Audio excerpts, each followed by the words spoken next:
संसदेच्या अर्थसंकल्पीय अधिवेशनात आज पुन्हा एकदा सत्ताधारी आणि विरोधकांमध्ये जोरदार खडाजंगी पाहायला मिळाली। काँग्रेस खासदार आणि लोकसभेतील विरोधी पक्षनेते राहुल गांधी यांनी अमेरिका आणि भारत यांच्यातील व्यापार करारावरून केंद्र सरकारवर अत्यंत बोचरी टीका केली। राहुल गांधी यांनी या कराराच्या अटींवर गंभीर प्रश्नचिन्ह उपस्थित केलेला असून हा करार समसमान पातळीवर झालेला नाही असा दावा त्यांनी केलाय। केंद्रीय अर्थसंकल्पावरील चर्चेत सहभागी होत असताना राहुल गांधी आक्रमक पवित्र्यामध्ये दिसले।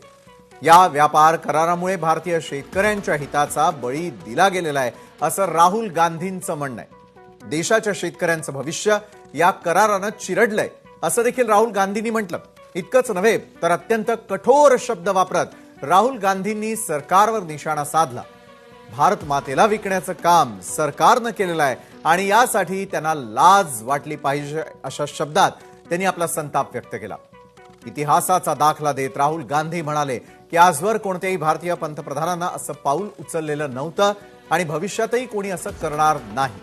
राहुल गांधींच्या या विधानानंतर सभागृहामध्ये मोठा गदारोळ पाहायला मिळाला आणि याच संदर्भात अधिक चर्चेसाठी आपल्या सोबत आहेत काँग्रेसचे प्रवक्ते हनुमंत पवार। हनुमंत पवारजी, काँग्रेसला म्हणजेच राहुल गांधींना असं का वाटतं की एका बाजूला सौदा देखील झालेला आहे, दुसरीकडे झालेला करारातल्या अटी शर्तींवरती प्रश्नचिन्ह उपस्थित केले जातात, का आक्रमक होतायत राहुल गांधी? विशालजी, या देशाच्या सार्वभौमत्वाला भारतीय जनता पक्षानं म्हणजे केंद्र सरकारनं नरेंद्र मोदी यांनी काळीमा फासलेला आहे। आपल्या सगळ्या भारतीयांसाठी पक्ष, विचारसरणी हे सगळे भेद बाजूला ठेवून आपण आंतरराष्ट्रीय पातळीवर इतकं दबावामध्ये आणि इतकं भीतीमध्ये का आहोत असा प्रश्न पडावा असा हा करार आहे। माझ्या भारतामधल्या शेतकऱ्यांच्या सोयाबीनचे भाव दिवसेंदिवस पडत आहेत। असं असताना सोयाबीनला आणि एकूणच सोयाबीनच्या डीओसीला का मान्यता देत आहेत आपलं सरकार? रशियाकडून आपण 80% तेल रशियाकडून खरेदी करतोय। ते रशियाकडून तेल खरेदी करण्यावर आम्ही बंदी घातली असं अमेरिका जाहीर करते। आपल्या कराराबद्दल अमेरिकेचे राष्ट्रपती ट्विट करून लोकांना सांगत आहेत, पण आपले मंत्री, परराष्ट्र मंत्री असतील, वाणिज्य मंत्री असतील की पंतप्रधान असतील, यांच्या तोंडाला कुलूप लावलेला आहे। हा करार अजून झालेला नाही, त्याचा मसुदा तयार आहे आणि तो मसुदा अमेरिकेचे कृषी मंत्री असतील, अमेरिकेचे वाणिज्य मंत्री असतील किंवा खुद्द अमेरिकेचे राष्ट्राध्यक्ष असतील, हे माध्यमांसमोर येऊन सांगत असताना भारतामध्ये याच्याबद्दल एकही केंद्रीय मंत्री का बोलायला तयार नाही? तुम्ही मका इथं आणायचं म्हणताय, तुम्ही या देशामध्ये टॅरिफचा जो प्रश्न होता, 50% टॅरिफ अमेरिकेनं आपल्यावर मागच्या 6 महिन्यामध्ये लावला होता, तो 50%चा टॅरिफ 18%वर आणला आणि तरी चित्रा वाघांसारखे, नवनाथ बन सारखे, केशव उपाध्ये सारखे, नितेश राणे सारखी माणसं उत्सव करतायत। आणि याच्यापेक्षा पुढे जाऊन संसदीय जे काही सगळे पक्ष आहेत, भारतीय जनता पक्ष, राष्ट्रीय लोकशाही आघाडीमधले, त्याच्यामध्ये ते प्रफुल्ल पटेल वगैरे ही सगळी मंडळी मोदी साहेबांच्या गळ्यामध्ये हार घालून या कराराचं स्वागत करतायत। अरे, करार अजून झाला नाही, त्या करारामध्ये 2-3% असलेला टॅरिफ आपल्यावर आता 18% लावलाय।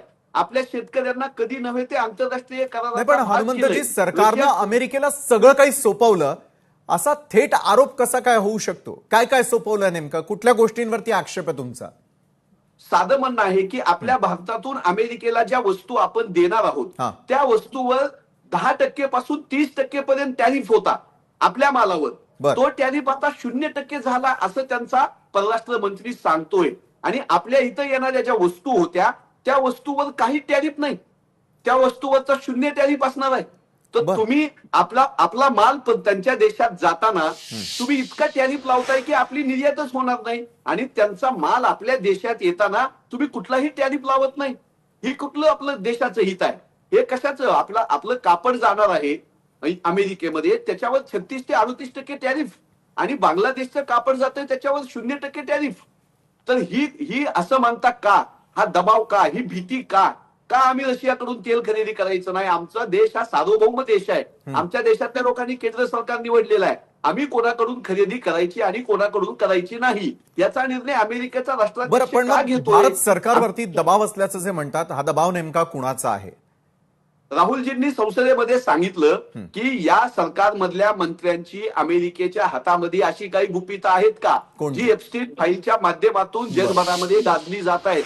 असा कोणता दबाव मोदी साहेबांवर आहे की ज्याच्यामुळं मोदी साहेब इतका अन्यायकारक करार जो कापड उद्योगाला असेल, औषध उद्योगाला असेल, शेतकऱ्यांना असेल, यांच्याबद्दल इतकं अन्यायकारक धोरण मोदी साहेब अमेरिकेच्या पुढे मान का चुकवतायत? अशी कोणती गोष्ट अमेरिकेच्या राष्ट्राध्यक्षांच्या हातात आहे म्हणून मोदी साहेब बोलायला तयार नाहीत? बर, एका बाजूला राहुल गांधी यांनी केलेले घणाघाती आरोप, या संदर्भातलं उत्तर मिळतात का? त्याचबरोबर सरकार यावरती काय क्लॅरिफिकेशन देताना दिसतंय? कारण विरोधी पक्षानं जर इतका मोठा प्रश्न उपस्थित केलेला आहे, सगळ्याच भारतीयांच्या मनामध्ये अनेक शंका उपस्थित करणारे असे प्रश्न राहुल गांधी यांनी उपस्थित केलेले आहेत. पाहूयात या संपूर्ण मुद्द्याचं पुढचं वळण नेमकं काय असेल. धन्यवाद हनुमंत पवार, तुम्ही आमच्यासोबत जोडला गेलात आणि आज जे त्या ठिकाणी घडलं, राहुल गांधींनी जे महत्त्वपूर्ण प्रश्न उपस्थित केले त्या प्रश्नांचा उहापोह केलात आणि नेमकं काय काँग्रेसच्या मनात सुरू आहे, कुठल्या प्रश्नांची तुम्हाला सरकारकडून उत्तरं हवंय, त्यासाठी आमच्याशी बोललात, त्यासाठी धन्यवाद.